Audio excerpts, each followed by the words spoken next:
Ngayon 13 nitong September, dadalhan na ng damo. Oo, sir.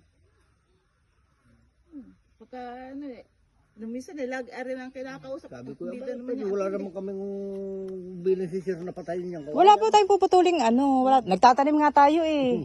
Aking hinahawanan. Opo, mas maganda Ay, nga. naalis ko yung mga tutong kabayan, tayo bulubog sa mga puno.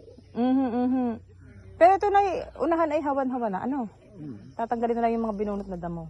Tatanggalan nga namin.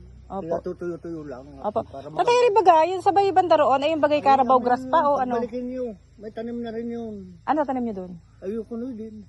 Alin po? Ang kamuti rin. Ayun, sige po tatay, pagka ano, Hindi para... pa lang namin kinigibong maigat na narito pa kami. Opo, Ilan opo. na muna namin na rin. Alam kayo dadating ang basukal ay... Para kayo na may walang masabi. Ay, oo nga tatay. Bahala na kayo basta. Kayo lang naririto eh, wala namang ano. Ngayon wala naman kayo masabi. Hawat. Malinis nga po. Katapos-tapos nga lang namin kanina. Dating din. Ay siya tatay, kayo na ang bahala ha. Ay siya, salamat po. Thank you po. Opo. Ingat kayo. Opo, thank you po.